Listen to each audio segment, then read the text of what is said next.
সামনে আসো।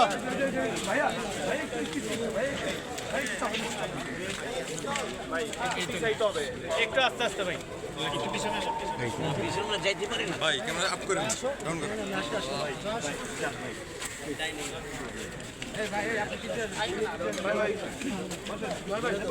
আসসালামু আলাইকুম প্রিয় দর্শকবৃন্দ, টিএম নিউজ 24 পক্ষ থেকে আপনাদের স্বাগত। প্রিয় দর্শকবৃন্দ, আপনারা দেখতে পাচ্ছেন যে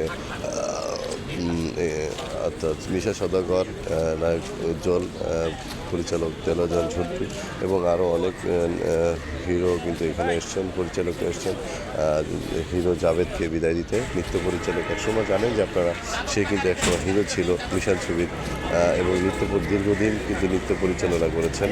সে আজ ইন্তেকাল করেছেন 10টার সময় হৃদরোগ হয়ে। তো যে চাদরটা তার গায়ে সবসময় থাকবে, সেই চাদর কিন্তু দিয়ে কিন্তু তাকে ঢেকে দিয়েছেন, বিদায় দিচ্ছেন সমস্ত হিরোরা, অভিনেত্রীরা, তারা কিন্তু এসছেন এখানে দেখার জন্য। সেই সাথে আমরা দেখতে পেলাম যে সবাই কিন্তু তাকে বিদায় দেওয়ার জন্য কিন্তু এফডিসিতে আসছেন।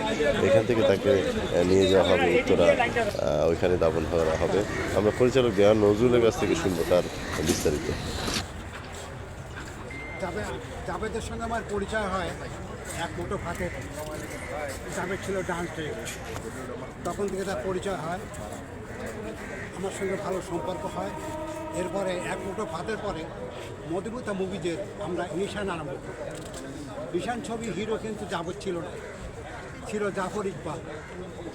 আমরা জাফর ইকবালকে শুটিং করার পরে দুটো ক্যারেক্টার ছিল, একটা সাদা একটা কালো। যে সাদা সে ছিল রাজকুমার, কালো ছিল ডাকাত। যখন আমরা শুটিং করি, পরিচালক ইবনে বিজান, আমি ছিলাম চিফ অ্যাসিস্ট্যান্ট ডিরেক্টর, ওই ছবির গান লেখক। 4 দিন শুটিং করার পরে বিজান সাহেব চুপচাপ বসে আছে, কি করা যায়, মানে সে মন ফুটো হয়নি। তা আমি বললাম যে জাফর ইকবাল কিন্তু ভালো করে নাই, কী করা যায়? ঠিক, তুমি ঠিকই বলছো, কী করা যায়? আর্টিস্ট খোঁজো। তখন কতগুলো এদেশে যারা হিরো ছিল তাদের নাম উচ্চারণ করলো মিজান সাহেব, কী করা যায়?